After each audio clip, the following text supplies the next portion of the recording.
Good evening, ladies and gentlemen, and thank you for tuning in to the newest episode of Last Caw, Frater Crow's Life Experiences. I am Frater Crow from the Coterie of Samil, Arcane, Occult, Order, and Celestial Oddities Radio. I'd like to thank you for tuning in tonight. Make sure you click the like, share, follow, and subscribe buttons from whatever platform you're tuning in from, and help move us up the podcast community rankings. Allows you to stay in touch with new episodes as they air, and gives you unfiltered access to our past archives of Uncovering the Underground, Knights of the Nephilim, Pair of Normal Guys podcast, Caniculum Obscuritatis, and this show here, Last Caw.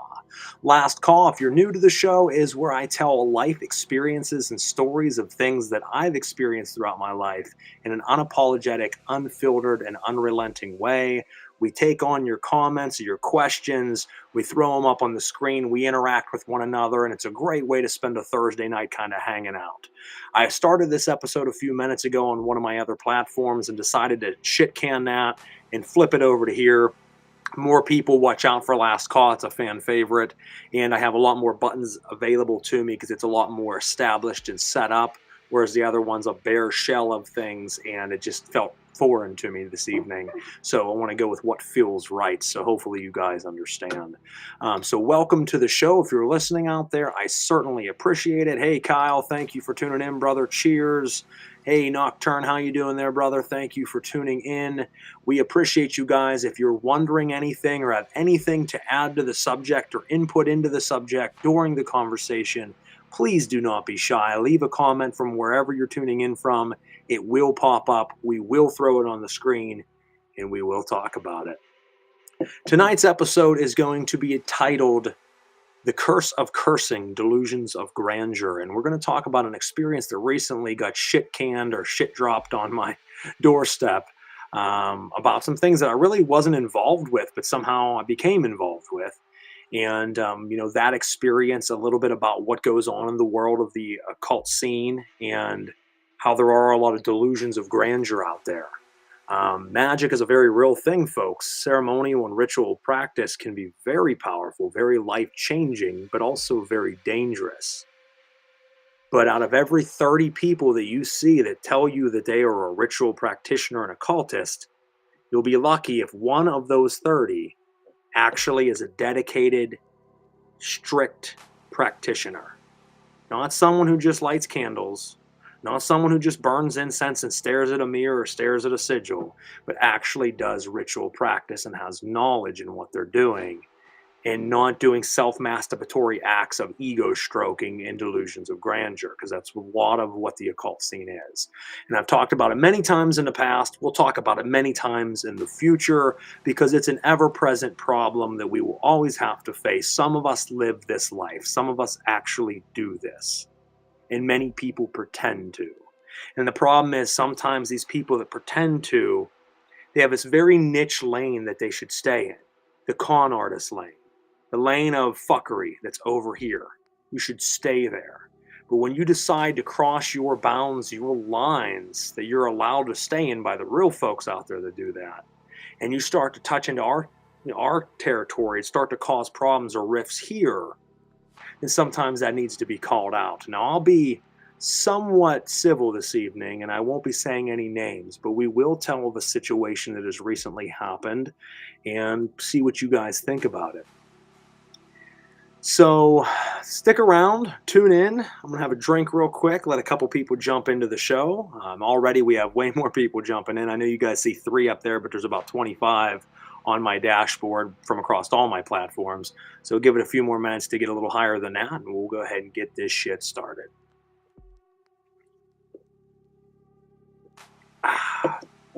Hopefully everyone's having a wonderful week.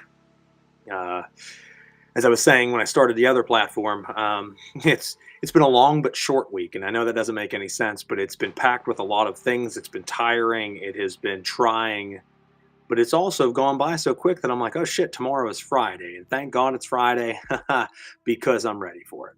So let's go ahead and jump into that. So then, what is an astral altar? I'm not ready to get into that, Nocturne. We can jump in that a little bit, but I have some stuff I want to go over first. So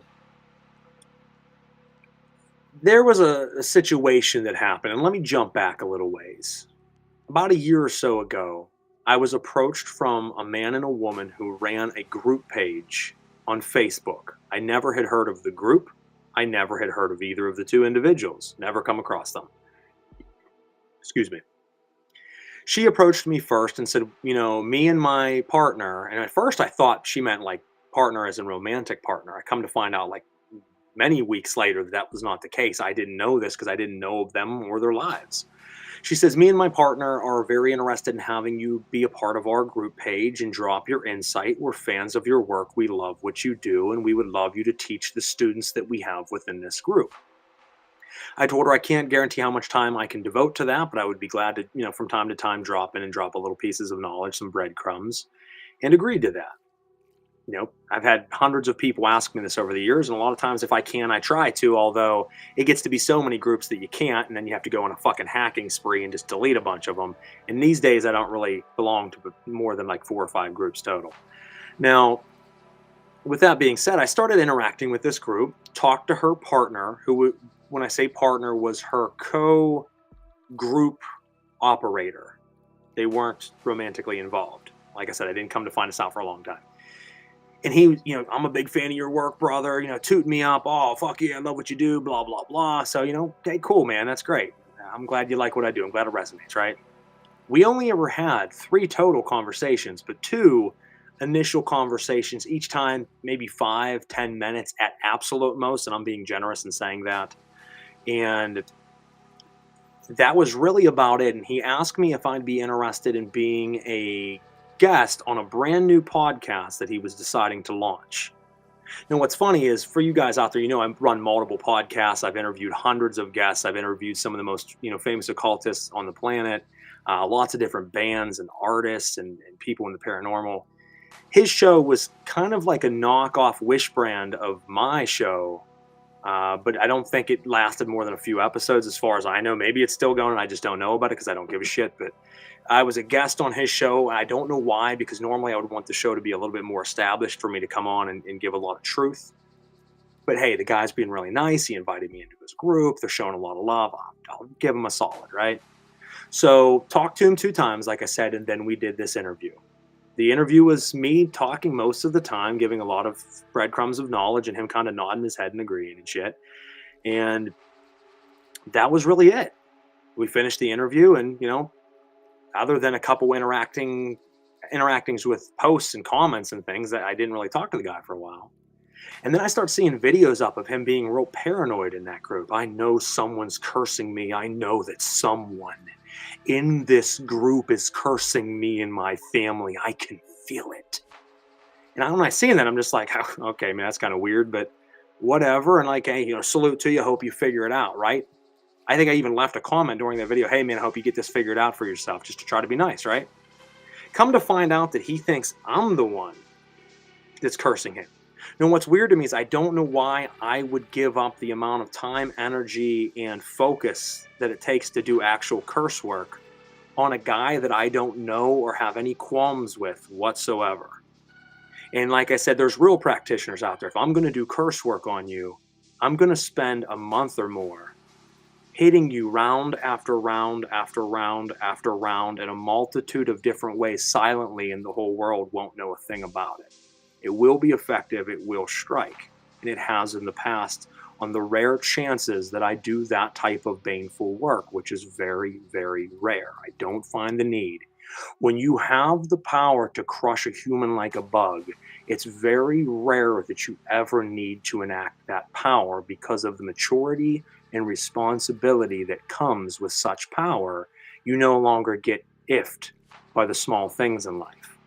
But when you find someone that every fucking Tuesday night, every Thursday night, they're needing to curse someone because I got cut off in traffic and someone called me a shithead and this and that, those are very weak people. And it's not that they hate the world, they hate themselves. And they're striking out so much at everybody else because they're hoping that sometime that by luck, chance, something will happen to that person so they can convince themselves that it was them that did it. So they can ego stroke and finally think that they have obtained what it feels like to have power. That is what you call a pathetic person, folks. Now, getting back to my story, I didn't think much of it. Hey, man, I hope everything works out for you, right?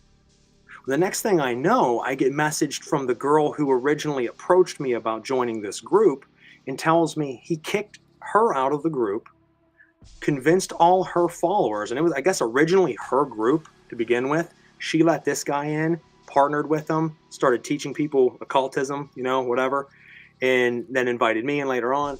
He kicked her out, took over her followers, and turned her followers against her. And I was like, I'm really sorry to hear that. Then she goes on to tell me he thinks you're cursing him, and he has a bunch of the people in the group and himself cursing you and your family. And at that point, I was kind of taken back. I'm like, wait, what? She said, yes, he's cursing you, your children, your wife, your family, and he's having a bunch of other people try to help him on this. I don't take lightly to that. I don't believe the guy has anything to worry about by any means, but I don't take kindly to someone cursing me. I don't think that's a silly, funny game, because I take that as serious as someone taking a shot at me with a rifle. I walk outside, they miss me with the bullet. They might have missed me, but it's not like I'm going to be like, oh, you missed me, man. It's okay, no worries. Fuck you. You just took a shot at me, right? So I reached out to the guy right away, as I normally would, man to man. And I said, hey, motherfucker, I heard you were talking about me, my family. You're putting our names in your mouth. And this will be the one and only time I come to you respectfully and tell you it better never happen again. And I better never hear about it again, or else they're going to be fitting you for a fucking suit and putting you in a box. And no, man, I never did that. I would never do that, man. I look up to you, man. I really respect you. Here's the thing. When you find out someone's actually doing it and you believe they are, and they do that, I would have had more respect for you, bro, if you're like, you're fucking right, I did. I thought you cursed me and I came at you. Okay, well, I still don't like you, but I respect you now in the sense that at least you manned up.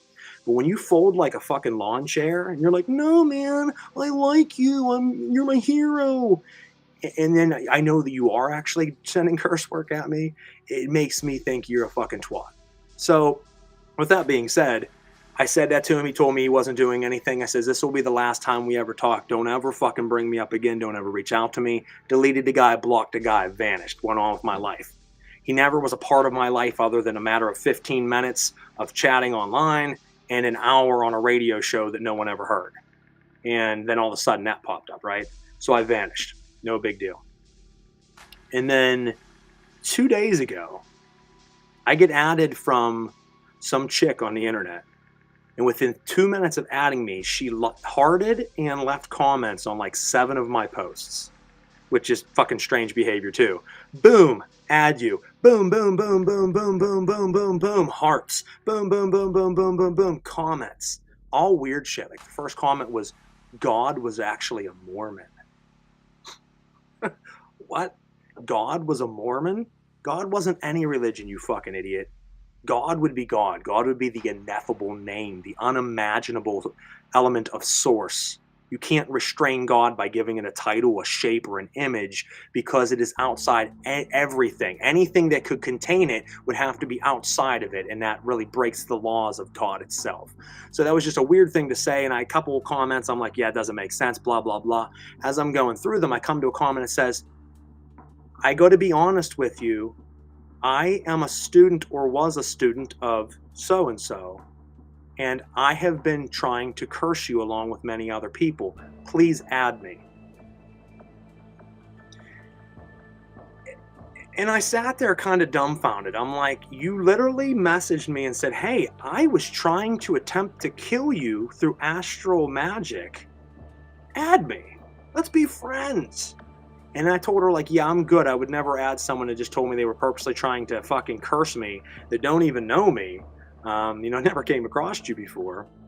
And she's like, that's a far stretch that I tried to kill you. I said, bitch, you were going into ritual pretending. I know you don't have any powers, but the point is you were going in ritual with a bunch of other fucking people I don't know, all trying to attack me and go at me ritually. Someone that you don't know. I take that seriously. Fuck you, fuck your life, fuck your family, right?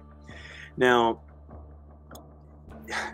so it resurfaces like 8, 9, 10 months later. Then I'm like, this dude is still out there talking about me. I'm still living rent free in this fucking weirdo's mind.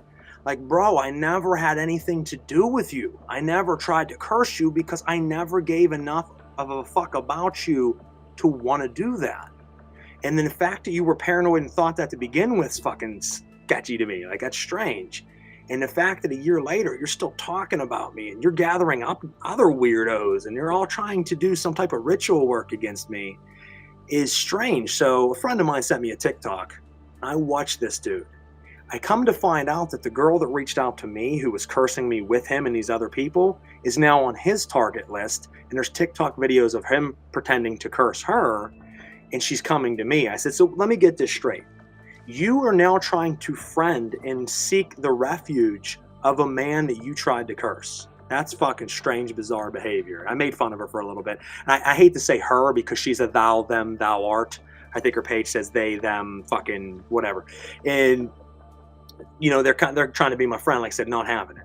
Now, through talking to other people over the last year who have approached me about this guy randomly, but not that he's cursing me, but have told me things, I come to find out that this guy spends a great deal of his time living in extended stay motels and in his car, begging people for money. He's a junkie.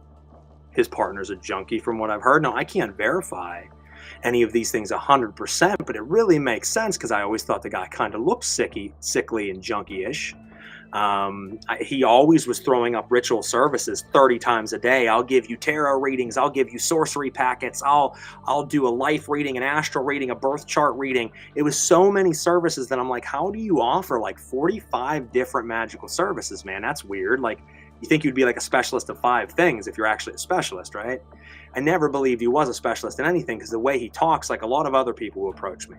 I roasted another guy a couple years ago who came out to be a fraud, who ran a Church of Lucifer. And he came on and had a show with me. And the entire time he was going to unleash all these amazing secrets of esoteric knowledge. All he did was repeat the same things I said and nodded. That's what this dude did on his show as well. So I knew that he wasn't real. He was just a fanboy. But hey, there's fanboys out there and whatever. So, you know, then to come out and find out that, like, well, no, he's offering million fucking services a day because each day he's hoping to scrounge up just enough money to get him and his partner through the day to make it to the next day to beg a bunch of people for money to make it through that day. Now, there was a TikTok from the girl that added me that's now being cursed by him, saying that she found out that he's a part of some pedophile ring. Now, I don't know if that's true. And once again, I can't, you know, confirm nor deny that. I don't know. It wouldn't surprise me. Dude looks like he would definitely touch kids, but I can't say that he actually does. Maybe he thinks about it.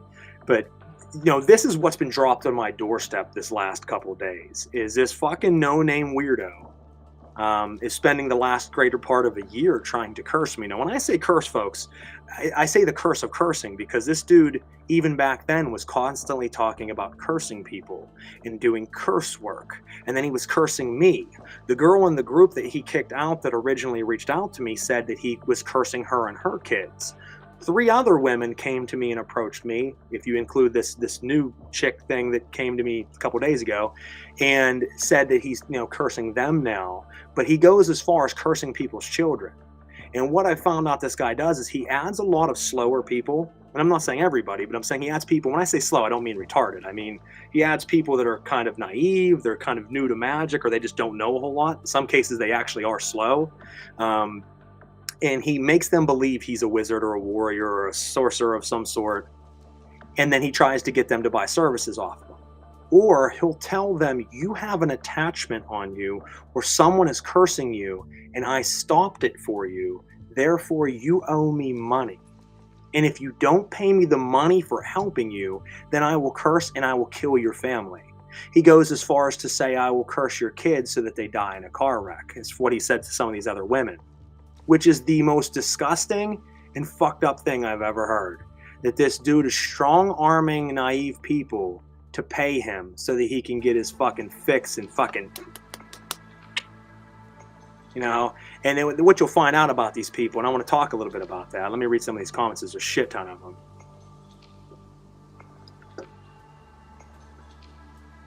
And I'm sure he'll probably listen in. Someone will send him this link, or he's already watching. I've already had a feeling over the last year he probably has a fake name, and he's on my Facebook, or he's one of the people that tunes in here under a false name. Because one thing that is a sure sign of a con man, guys, and I need you to know this out there watching. Question everything. Question everyone. Question me. I don't mind it. The first time someone gets really offended and acts really off when you question them, there's probably a reason. Go ahead and question me. That's fine. I am strong in my character and in my knowledge. I'm strong in my workings, and I don't mind someone questioning, because that means they're making sure that what they're learning is correct, or that they feel good about it. You should. You're learning. You're growing. If I'm offering you a product, I want you to feel comfortable in what you're paying me for, although I don't offer products. I don't do ritual work for people. It's just not my bag. I teach. Now, if you have someone that has 15 different accounts, that is the sure sign right from the get-go of a red flag. That is a con man. If you ever noticed, con men always have multiple names, multiple aliases, and multiple Facebook, Instagram, Twitter, Snapchat, all these fucking sites. They have multiple accounts of each fucking platform. Why is this? Because they're constantly getting blocked or called out and having to delete accounts or have accounts taken down, and then they pop up with another one. So when you see any one individual that has multiple upon multiple accounts, or has had multiple, every 2 months they start a new Facebook, and then a new Facebook, and then a new Facebook. Why is that? I've had 2 Facebooks in 17 years. The only reason I have a second one is because I got shut down, and they took everything without warning and shut me down because of this type of platform where I talk a lot of truth, and a lot of people don't like that, and I was snipped. And then I came back, not for being a con man, for truth speaking. Now, this gentleman has had multiple, when I said gentleman, this piece of shit has had multiple accounts.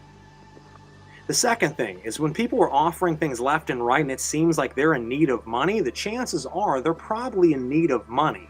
And when you are seeking ritual and spiritual guidance from someone, you should probably do it from someone who looks like they have their life together.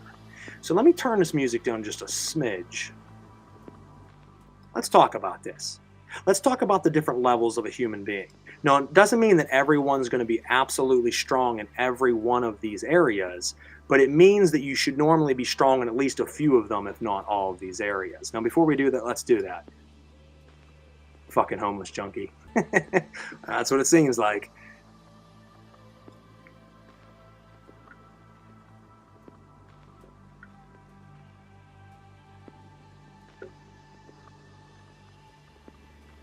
The next time Mormons come to my door, I'm going to let them know God's one of them. You should say, listen, I know that I was wrong in the past. A girl on Facebook said that God is in fact a Mormon. When God comes down to earth, he only comes down in Mormon form. He takes on 15 wives and fucking sticks it to them all. Has 78 children. He lives the true Mormon way. Get the fuck out of here. Yeah, don't forget donations for gas money and food money. And he has asked that before. Oh, throw me some tips and this and that. Like, when he seems needy for money, it's because he's needy for money. And Tasha says, miss that guy in his coffee pictures talking about Patrick Gay Pharaoh from fucking the Church of Lucifer. Dude who came on my show, and then I come to find out that, you know, most of his posts that he puts up under himself are stolen posts from many other occultists that he rewords a couple things and then puts his name at the end. But it's almost 98% the other people's fucking words and workings. Unforgivable. Fucking clown. Back on track here, guys. Hey, Matt, how you doing, man? Sarah, how you doing? Hey, we have an attestation right here. Yep, he has threatened me about owing him money. Yeah, I mean, it's easy to be like, hey, man, I just did work for you that you didn't know about and you didn't ask for, but now you owe me money or I'll kill you. Like, okay, dude, how about you fucking come and try? Frater is one of the most original, unique people. Love it. Preach, brother. Oh, absolutely. I'm 100% unfiltered, unfucking relenting. I I try to always be professional, help anyone I can, but I'm also very raw and real. I mean, that's one thing I think anyone that truly knows me, I keep it 100. There's nothing fraudulent about me. There's nothing fucking false about me. I'm 100% truthful, and I've always prided myself on that. And I speak my mind, and I always have done everybody right. I've never fucked anyone over in my entire life. In almost 4 decades, I've always done right by everybody. Find someone who fucking says otherwise. And usually it's someone that's probably like this asshole who deserved it. All right, let's get back to it. Over defensive is, yeah, definite red flag. Manipulation is a form of magic, Nocturne, but there's a difference between doing it in a proper way that you are a master. There's a difference between just being a predator. And I don't mean a predator that like you're using vampire magic to drain people secretly, because most masters, the most powerful one in the room is the one silent, not the one beating his chest telling you he's the most powerful one in the room. And with this gentleman, once again, I keep calling him gentleman because I'm just used to being nice to people. This fucking cocksucker, he strong arms people, and it's usually younger people, and it's usually women. I don't respect that in whatsoever. I'm going to fucking overbearingly come at you and make you feel that you owe me money, or I'm going to curse and kill your family. Like, what the fuck? That's insane to me. And like I said, and let me jump back. He did have a TikTok video of him cursing this chick that all of a sudden came to me and was like, I was cursing you too, but I need your help. You know, the video was a sigil drawn, which looked like made with a crayon from a 6-year-old. It wasn't even real sigils. And it was sitting in front of 3 fucking burning candles or 3 burning pots. And all the video was this fake sigil with her name written across it on TikTok to show the world, because, you know, the strongest sorcerers of curse work always make sure they do it for fucking, what do they call them, tweets or talks? I don't have TikTok. And he's just going, rock, paper, scissors, you know, fucking Darth Vader hands. Like, that's his curse work. Like, it blew my mind when I watched it. I'm like, this is what him and these fucking clowns have been doing for me for a year. They've been, you know, fucking ego stroking themselves in rooms going, like, when I seen that, I was just like, wow, man, like, what? This is a weird reality that we're in. Now, getting back to what I wanted to say is, let's look at people for a moment. If you were a master of magic, if you are truly a magus, if you are someone who is very in tune with your powers and work with spirits heavily, let's start with physical. I would think that you should probably look healthy and be healthy. I would think that you would probably look fit and be trim.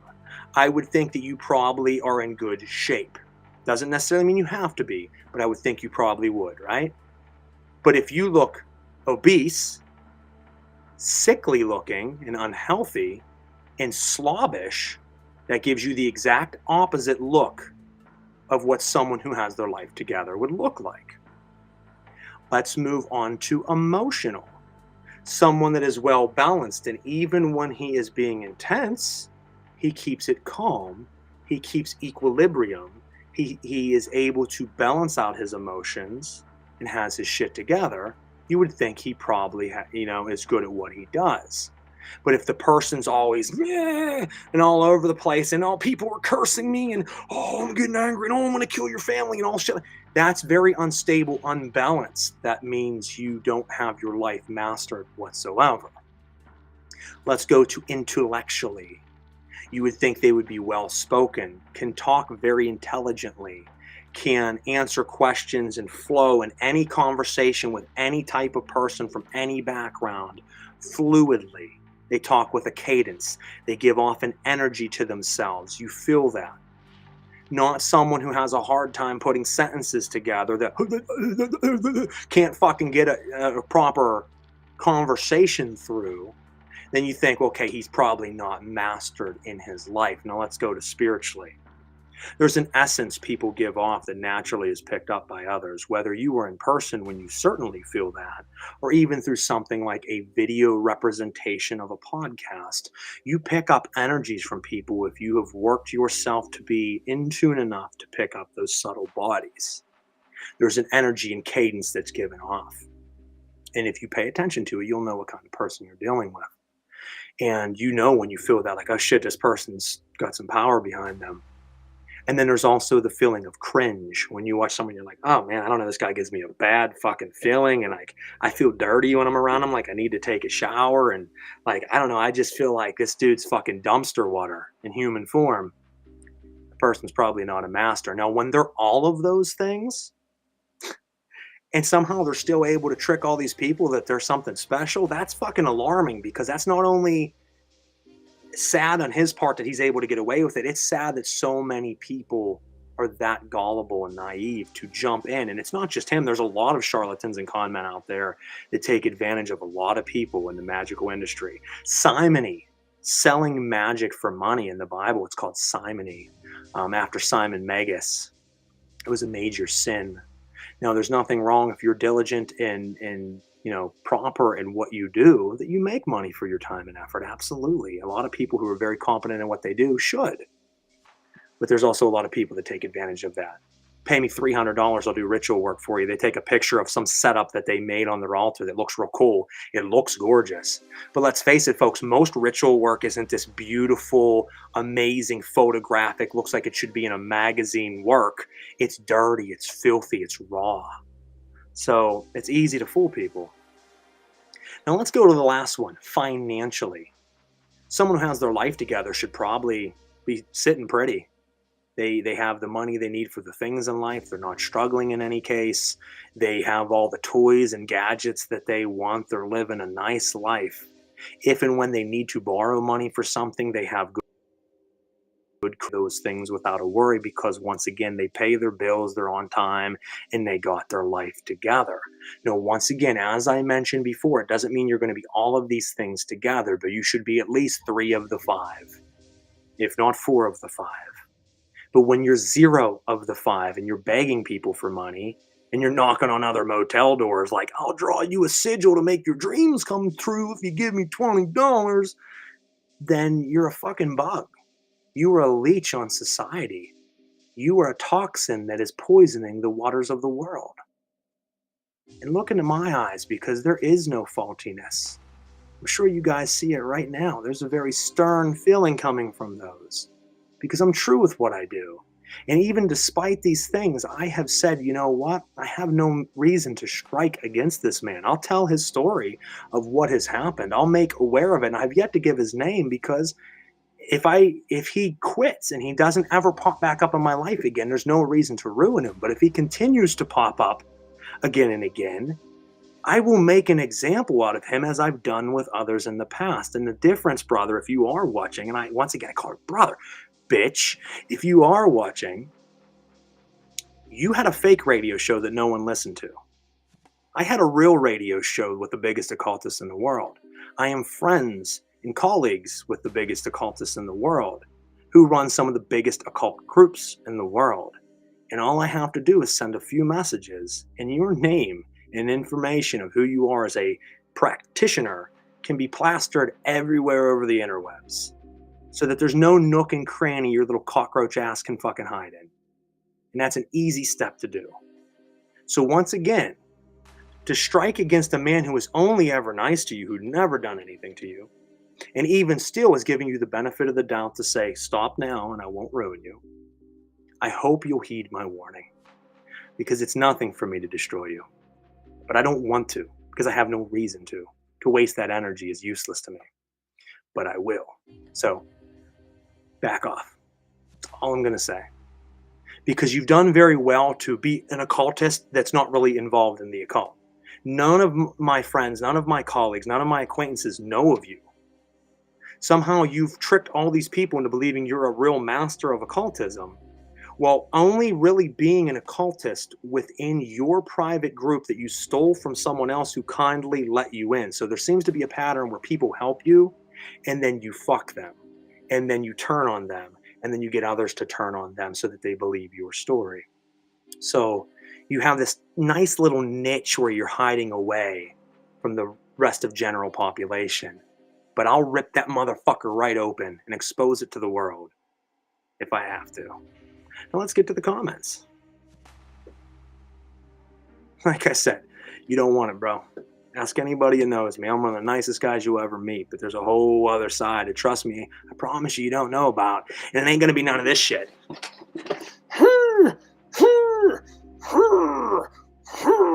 You won't see me doing that shit, brother. I promise you. You'll find out what real magic is. Someone who's been studying it for almost 30 fucking years. Not popped up 3 years ago out of fucking nowhere. I'm tried and true, brother. I've been a known figure in the occult for fucking 20 years. Let's take a look. Holy shit, you guys are commenting away. I'm fucking sorry. I'm so zoned in on the story that I just fucking was ignoring you guys.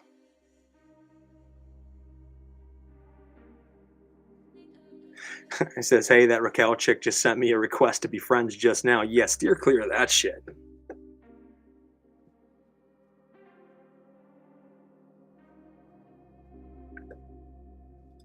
Matt's laughing. Yeah, man, it is kind of comical. Like I said, I've always been able to tell those stories in a very funny and raw way, but very real. And that's it, Nocturne. Those who are confident don't need to prove it. Like I said, when you're standing on the rooftop screaming, I'm a fucking monster. Like, and someone could say, well, you just kind of did that. No, mine was a strict warning that if you continue to fucking come at me or try to curse my family, I don't take it lightly and I will not turn a third time. Twice now, I've said, you know what, you're not important enough to me to strike against you because your magic is fucking useless. But if it continues to happen, I will strike back. And I don't want to. Like I said, I really don't want to have to waste that energy. I have other shit I'm trying to learn and try to put into it. I'm still a student on this first day. I'm always learning. No master. I'm just simply a neophyte, happy to be in class, guys.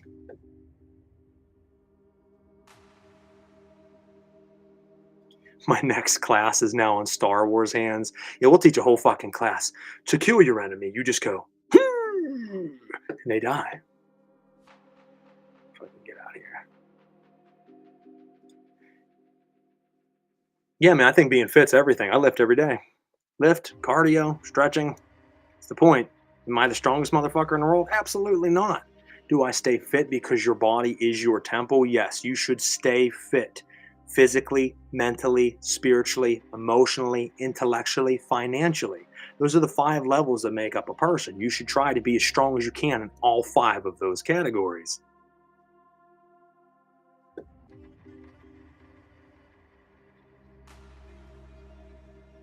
We can learn a lot from this guy, folks. Pay attention. Thanks, Matt. I appreciate that, brother. I always tell people, take what resonates, discard the rest. Do I have all the answers? Absolutely not. I'm just happy that I'm able to help people when I can help them.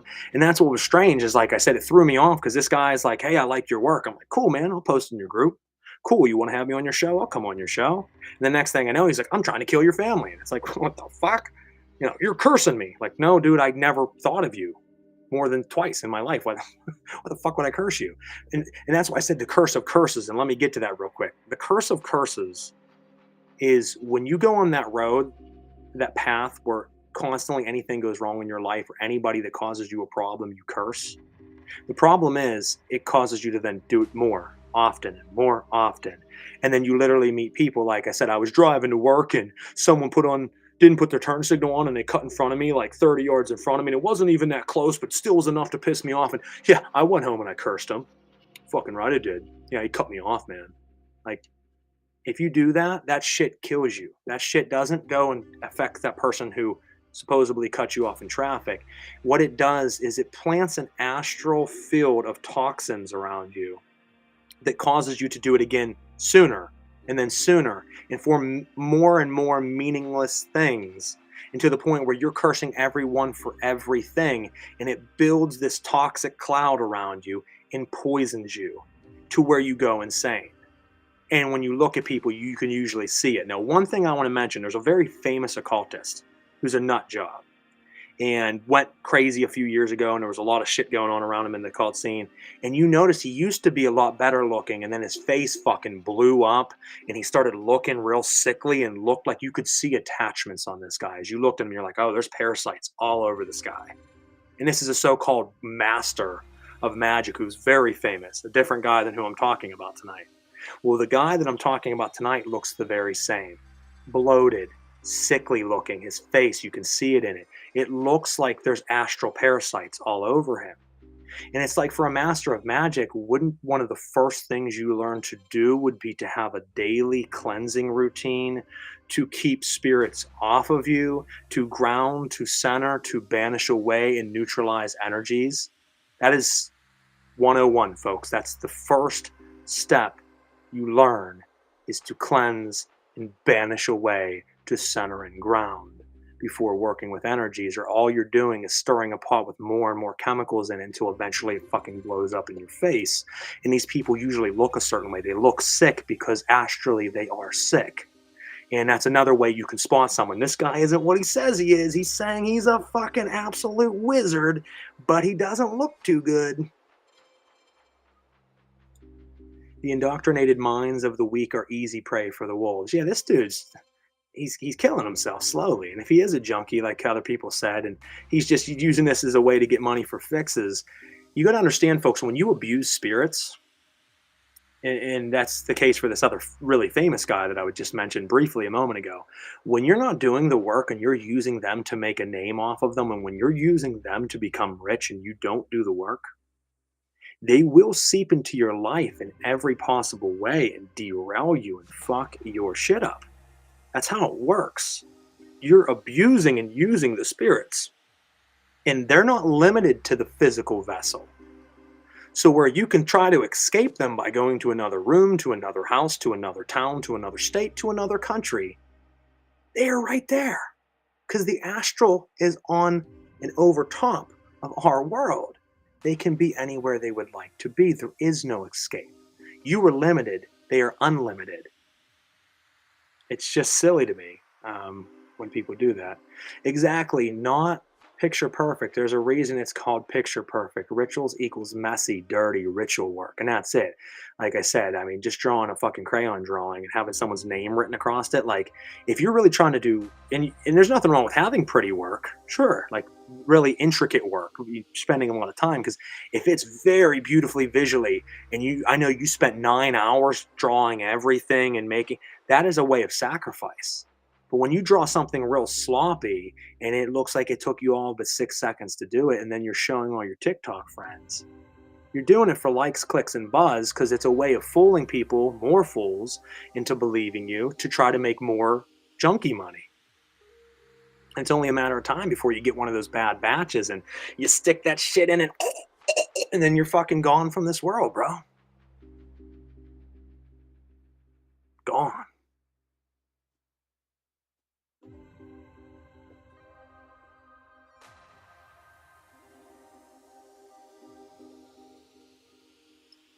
I got you, Augustine. I'll hit you up tomorrow.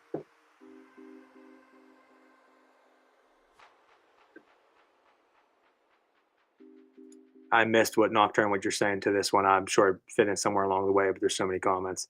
But yeah, self improvement's key. I mean, you have to do self improvement. The thing is, people are like, oh, but I mean, to find the time to do ritual work and to study and to work out and to do this and this is so hard. Well, no shit. How the fuck do you become a warrior? You think you just become a warrior? You got to work for that. It's like people who want to be a part of the big fight. You know what I mean? Like, I want to step into the ring and box the champion because of the buzz, the lights, the money of the fight. But then they don't want to go to the gym and get ready. So they don't. And then the first time they're ever fighting is the time that they're under the lights of the cameras and the spotlights and they step into the ring. Confident as all hell. Hell yeah, I'm going to box the champion. Ding, ding, crack. Done. Out. Either very injured or dead. Because there's a reason you go to the gym. There's a reason you train. It's to integrate these energies into your aura, in your auric field, into your vessel, to become accustomed to them. Let's talk junkie lingo for a minute for this asshole. There's a reason you started off with only probably a stamp bag, because you had to get used to it. And then there's a reason that you're doing like 4 or 5 a day now, because you build up a tolerance. You were able to integrate it. I'll speak in junkie language so he understands if he's watching.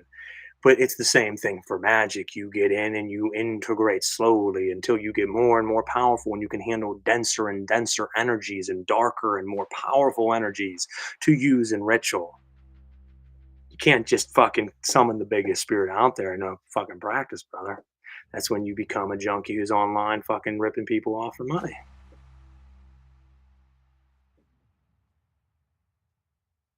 I shit myself last time I did those moves. shit. Uh-oh. Ritual work's done. No cursing tonight. I just pooped myself. I thought you were going to call in that moment. Call! Call! That'll add the extra flavor. That's a for sure nail in the coffin. If you see me doing Darth Vader hands and con, it's lights out.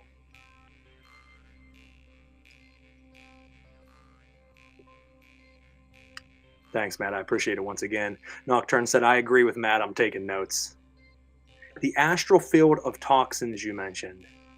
Astral field of toxins, does this happen to people being abused children, someone stuck in an abusive relationship? No, that's more of a traumatic, psychological field that you could be stuck in. That's a kind of a different thing. That's needing to face your shadow because you're building up this pushed back, fractaled version of yourself. You're fractalizing pieces of your identity, of your ego, of your spirit off, and you're pushing and repressing them back. What happens when you go through very, traumatic things, and it causes identity crisis. It causes a lot of other baggage. That's something different than the toxic side, but it can be looked at in kind of a similar light, but it is different.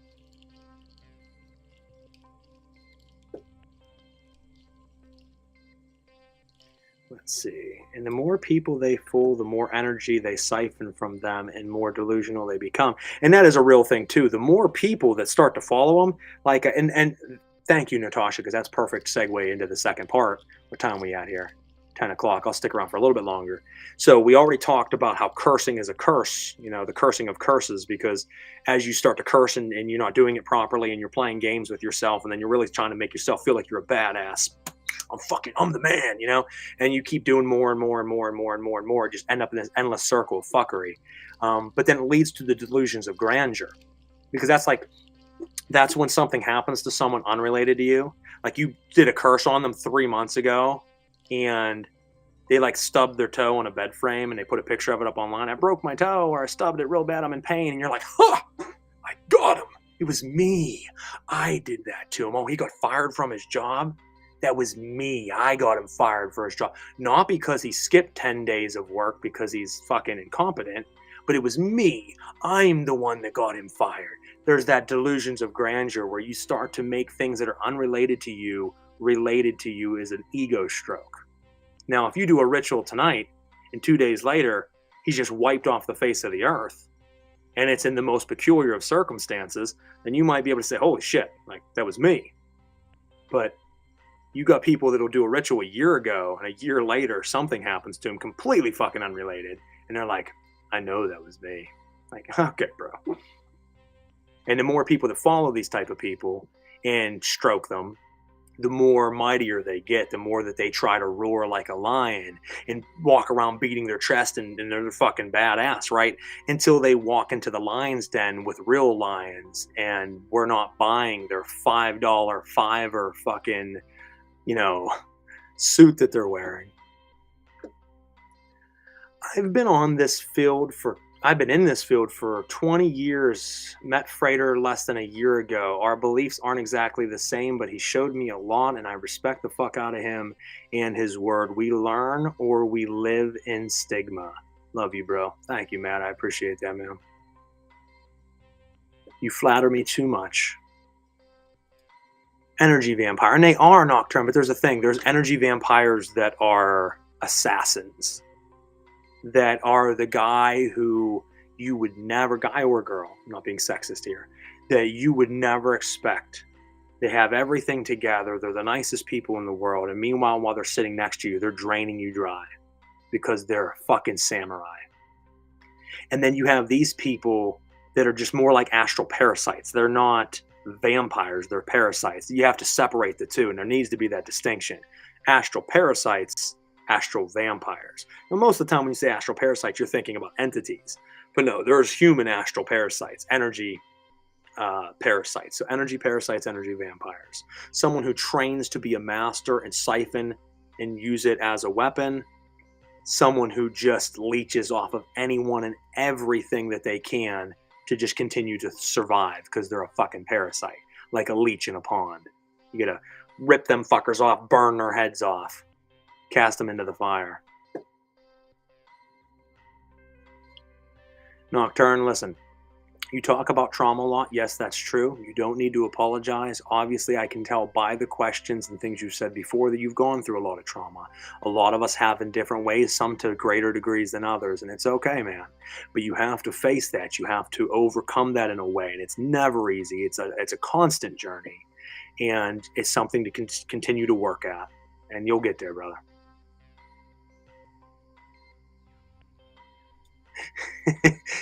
Sarah Thrower says, "You deluded dude, I did that. It was me." And that's it. I've met people like that before. They're like, "Oh, that was me that did that." And I'm like, "Nah, man. I'm pretty sure. I'm pretty sure. He did it to himself. Like, there's cases that are just so like that was him. Oh no, I'm the one that made his mind do that to himself because that was me." And it's like some cases that could be true, but there's a far stretch in a lot of cases.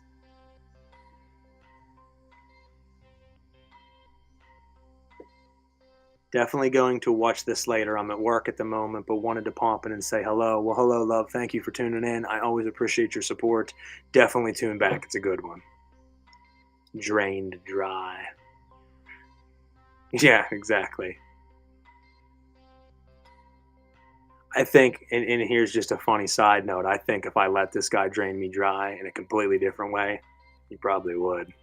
I've thought that before too. I mean, to fanboy over me that hard, to reach out to me and be like, "You're my hero.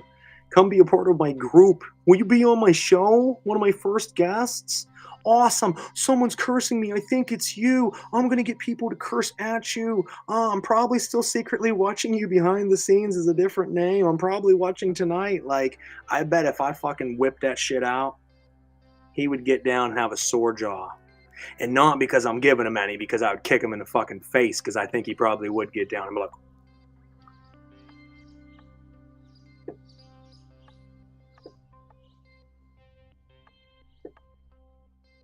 Larry says, "Great talk, brother. Always appreciate your insights and knowledge." Thanks, man. I come raw. I mean, there's a lot of people. I'm professional, but I'm raw professional. And it's interesting to see that combination. You have a lot of people that pride themselves on their professionalism, which you should, but they're always then walking on eggshells to say anything that's offensive because we live in a world where everybody's offended now and everybody's got an opinion now and everybody's going to cater to everybody else's opinion and this and that. That's fucking horseshit. And we need to break the world of that. So it's like you have people that walk on eggshells because I want to be professional, but I kind of can't be myself. Then you have other people that are just too much themselves and not professional. It's about mixing that mix in, have the knowledge, but also be unapologetically real. So I appreciate you, Larry. For those that don't know, Larry is, one of the greatest occult booksellers in the world. I have a massive collection, and a big chunk of it is from him. Raw professional. That's it. I mean, I'll teach you the ways to God, but I'm going to do it in a way that's really fucking harsh and probably going to get offended many times. And that's going to help you with your training. Because if I catered to your sensitivities, you'd grow up to be a pussy. And there's already way too many of those.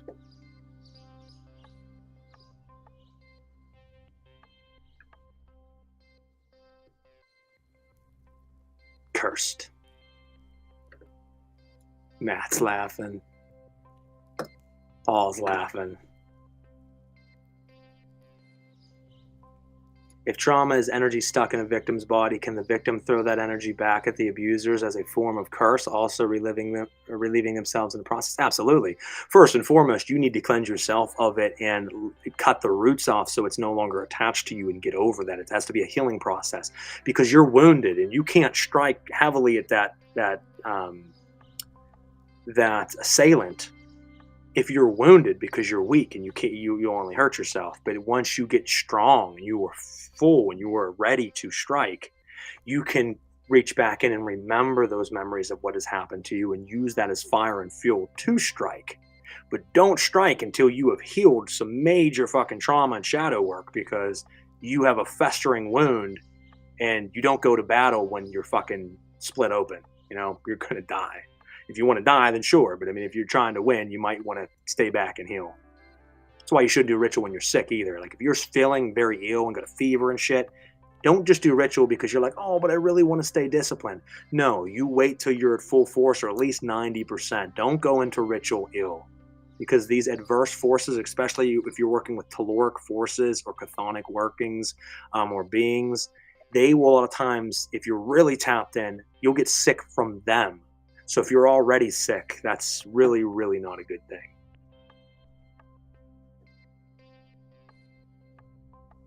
Professionalism's overrated. It can be. I mean, like I said, I like to be professional in the sense that I'll answer all your questions, I'll give great knowledge, so professional in that sense, but unprofessional in the sense that I just talk freely because that's how the world should be. Yep, cut cords and then push out. I agree with Sarah. You got to cut those cords, heal, and then throw that shit like a napalm grenade right back into the people who hurt you, Nocturne. Thank you, Larry. I couldn't agree more. You were nailing it. Thanks, brother.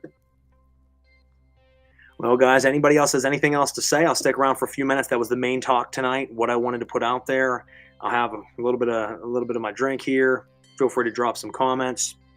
It's always a pleasure hanging out with you guys. It's 10:10, so about 10 more minutes, and we will tune out.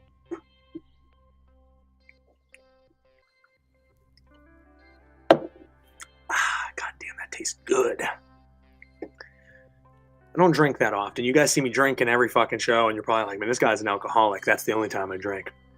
It's very rare to drink other than that. I have 1 or 2 beers. This is my one night of the week to wind down. And I like doing it with you guys, to be honest with you. You are welcome. Nocturne says, Sarah and Frater Crow, thank you. You're welcome, brother. I appreciate your love. I appreciate your support. Continue to heal, man. It's a hard process. You have it in you to do it. You are not the sum total of the things that has happened to you. You are not weighed and judged by what has happened to you. Your character is built upon by how many times you get back up after falling, how day in and day out you push to be the best version of yourself that you can be unrelentingly.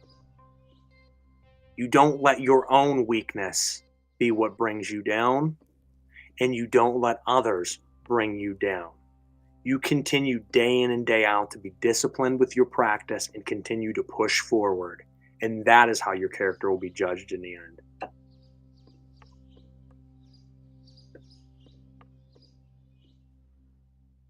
You have a great evening too, Sarah. Thank you. Matt says, nothing wrong with that, brother. I agree, man.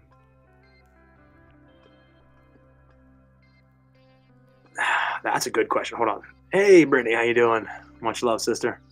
Larry asked a really good question, folks. Let me throw that up here real quick. How can you tell the difference between a curse and just a dark night of the soul Negredo? That is a tough question because sometimes they can feel very similar to one another. There's times where you're going through your own shit that it's so bad, so dark, so sickening that you would want to blame it on anyone else in the world other than your own baggage that you have yet to deal with. And that's common practice because the thing is, folks, we are very different at a core level than what we tell ourselves at a surface level.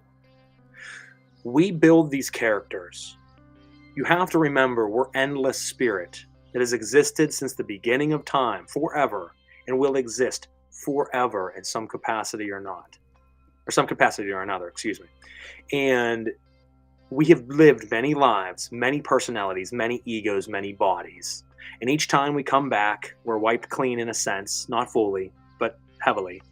And we pick back up. And if we find our way back to the esoteric arts as we work hard, all of a sudden we learn quicker than a normal person would have. And we pick back up kind of where we left off and we continue that journey forward. It's a very true thing. You're never learning. You're only remembering what you've forgotten. But at the surface level, we make up these characters and we get so lost in the character that it stunts our growth and it keeps us in this sphere of materialization and animal hungers. But when you start to dig in and peel that shit back like an onion, you're not only coming to the core of who you are now, Crow, you're getting to the core aspects, the dark night of the soul of this life and of other past lives, traumas, and baggage that you haven't dealt with yet. Maybe you dealt with some of them in the last life and the one before that, but there's always still sprinkles left over. Your karma. Now, there's some Hindus and Buddhists out there that say that's not how it works. I'm speaking in my own terms here. You don't have to agree with me with other people's practices, but those sprinkles that we left behind that we have not dealt with is our karma that has carried life in and life out. And you want to lessen more than you stack up. It's a constant tug of war. You need to delete as many files as you can before stacking files up in computer talk. So, you have to work at that. But what I'm getting at is when you start to dig into those files, you start to realize that you're a fucked up individual. It's like going through your computer now, if you still have the same one, as you would as a 14-year-old boy. You start coming across all these files and you open up and you're like, what the fuck was that? That was, for me, I'm only speaking for me. Man, LimeWire came out at that time and I just went crazy on some weird shit. So it's like you start digging through that hard drive, through those files, and you come across some things that you're like, wow. And that is your inner self. Your inner desires, your inner hungers, your inner lust, your inner baggage. And sometimes when you tap into some of that, it's dark, it's sickening, it's unrecognizable to who you believed you were. And it's a way of fractalizing and causing a chasm between your ego self and deeper aspects of your true self now and in past. So as you start to get into that, sometimes you start to feel ill. Sometimes you start to go through turmoil. Sometimes all of a sudden it's like you walked into a shit cloud and everything in life starts to go wrong. And you're like, what the fuck is happening? I'm trying to do this inner work and I'm already traumatized by the shit that I'm facing within myself. And now everything's going wrong. I got fired. My wife's mad at me and she's leaving me, and all these things that can happen to you. And you're like, someone is cursing me. Someone's striking me, and they're striking me now when I'm at my lowest. Well, no one's cursing you. You are now victim to the curse of self because you're dealing with all of this toxic cloud, this astral field that's around you. So it is hard to decipher, but you have to just really work with your spirit guides. When you're working with your spirits, go into Envision, go into some different scrying work, and ask key questions. And they'll help pinpoint you. Is it you doing this to yourself? Or is there someone else? And it's interesting because sometimes it can go either way. You can feel it's you doing it to yourself, and then you get information given to you that no, your best friend or your next door neighbor has been fucking doing some work on you, and their name comes up and it's not someone you normally think about. So you're in the middle of a ritual, you're deep into spirit work, you're meditating, you're in vision, and all of a sudden a flash of someone you know but never think about comes into your mind randomly. And you're like, what the fuck did Steve come into my head for? And then you start to think about it and you're like, why did Steve come into my head? Motherfucker. And you realize, and that can be a way of telling. And this is simplistic versions of it, but there's certainly ways of telling. Now, other times, like I said, it is very hard to know the difference between someone lashing out against you and you dealing with your own baggage. A lot of times I look at it as things breaking, though. What I noticed in curse work is when things start to break, you're constantly dropping shit, knocking things off tables, and things like that start to happen. That isn't going to be caused because of your own baggage. Getting sick, going through mental and emotional turmoil, not feeling psychologically healthy, and things like that can be curse or self. But your car not starting, your window of your house getting broken out, your fucking lawnmower breaking, all of these things around you in a short period of time, everything's going wrong. That's not Dark Night of the Solar Negredo. That is someone's fucking with you, or your spirits are fucking with you. Because once again, another problem people do is they start to do spirit work and then they cut off the friendship. It's the biggest thing. People joke about dial a demon. Well, people do that nowadays. Dial a demon is like, I summoned 28 different deities in 2 months. Why would you ever do that? It's not about Pokemon collect them all. It's about establishing a council, a team, allies that you work with, that you trust, that you can build a rapport with and work with time and time again. If you find 6 of them, you never need to work with other spirits again. But I keep meeting people that are like, I've worked with 200 different spirits. Well, that's cool. Why? Like, what the fuck is the purpose? Because now you have 200 different energy currents integrated into your life. Because even when you stop working with them, they're there forever. I put up a post a while back, and I've been, reposting it every year on its anniversary. Where the moment you connect with a deity and a spirit, it's not just from now forward. It's all timelines that ever existed merging at once, and that spirit's been with you forever. It's too deep to get into tonight, but you can't let go of it once you add it. So why work with so many? Now, what happens is people want to work with all these spirits, and a lot of times they're just in it for themselves. It's not about building a rapport. It's not about making a connection. It's just I called them up quick. I asked for a favor. They either did it or they didn't do it, and then I walked away and forgot them. What a shitty way of living. I've used the analogy of like, I'm your neighbor. You knock on my door. I've never met you. And I walk up, I'm like, hey, how you doing? What can I help you with? Oh, yeah, I'm your neighbor from down the street. I was wondering if you can fucking help me with a couple things. Well, like, I never met this dude before, so probably not. But if you come over a couple times when you see me out working in the garage and you bring a 6-pack, you're sitting talking about me, getting to know me. I'm getting to know you. And then, a month later, you say, hey, man, would you be able to help me with something? I'm probably going to help you.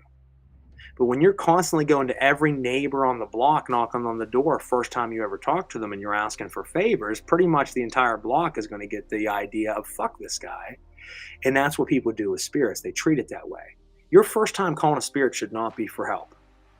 I believe, this is my belief, you should call a spirit simply to get to know them. Thank you, great spirit, for coming this evening.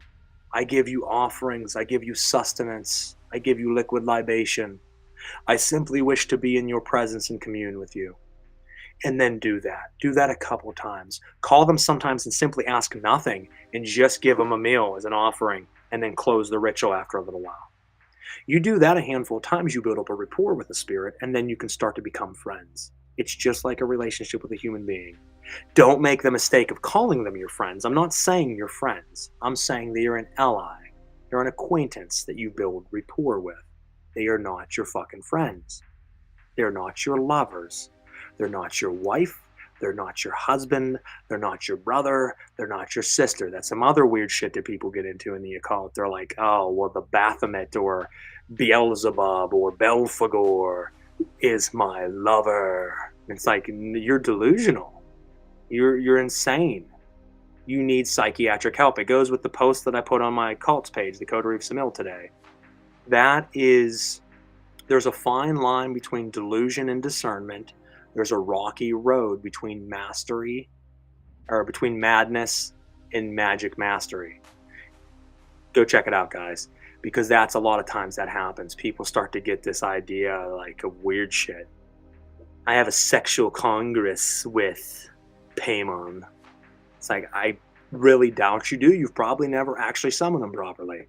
You have a self-sexual encounter with yourself with candles lit and his sigil sitting on the altar, and you're like,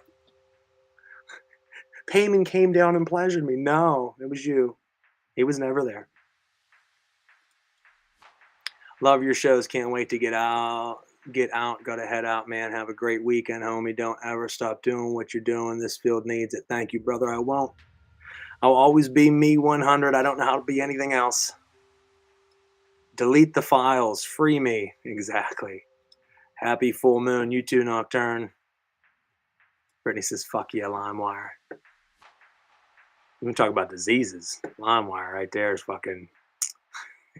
You download all these files, and next thing you know, your computer's like fucking talking in tongues and smoking, and it's jerking around on the table. I think it's important to realize you can become your own curse. Getting so worked up, so ready to place the blame anywhere but in taking responsibility for your healing, that you start to bring the curse to life yourself, when sadly there never even was one. And I think that's what he did in his case, the guy we talked about this evening. But no, that's a very good point. Folks, for those of you that don't know, Natasha Michelle is the co-owner and co-runner of the Coterie of Samil Arcane Occult Order, our cult together. She makes posts every Monday and Friday on the page. She owns the Little Shop of Lilith. does a lot of classes, teachings, lectures, makes a ton of products. Make sure you check out her page, pick yourself up something. But she always makes very poignant points, and that's one of them there, that your own folly can turn into your own curse. I killed so many computers of mine. I was allowed back on the live, which should have never kicked you off. I think I'm the only one monitoring it, unless there's like, bots out there watching it. I broke like 3 computers with LimeWire. Yeah, LimeWire was the worst. Napster introduced it, and then LimeWire was just like, here I am. It's like that girl that comes to the party. It's just like, free business for everyone. Doesn't matter who it is, where they're from, what their story is. Open for business. Where's that girl now? She's dead. And there's no specific name to that girl. There's been a lot of them. And I'm not saying for me, I'm saying in life. Self-inflicted suffering, absolutely. Sick, paranoid, real paranoia. Last few comments, guys, and then I'm going to close it out for this evening. Also, would my first question apply now, the one about astral temples and altars? Astral temples are a safe place, nothing more, nothing less. The reason someone should have an astral temple is because you are working with astral forces. You're working in the astral. So you should have a place that you can go back to, like your panic room, your safe room. You should know that place like the back of your hand. You should, every time you go into meditation, after you calm yourself down and stop the monkey mind, should see yourself in that temple, in the same room, on the same throne, with the same books, the same candles, the same colors, the same things all around you, and get to always vision it to where it is so real that it's hard to tell yourself it's not real, because it is real. As you fashion it on the astral, as you put this energy into it, you bring it to life. It's no different than an egregore. It is an astral egregoric temple, and you solidify that on the astral. And there's a lot of people out there say, this isn't real. No, that is very fucking real.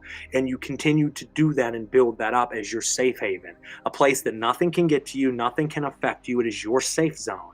And you start your meditations there, and upon astral traveling, upon rituals of some, conjuration and summoning, whenever you are starting, start there and then lead into your ritual. When you're done, you close, you give the rights to depart, you vanish away, go back to that for a little bit, and then come back to reality.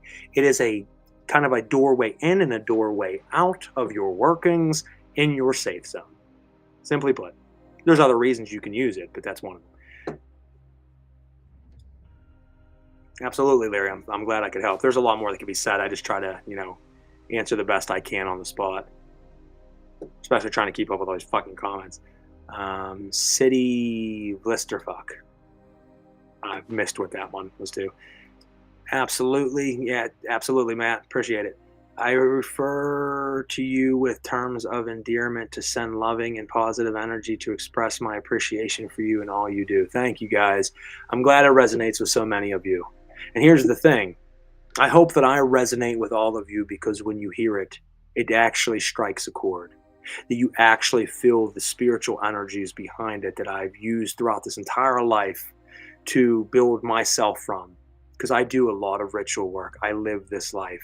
It is everything to me. Occultism, esotericism, spiritual contact is my biggest passion in life. And I think it shows and it resonates with people when they recognize that.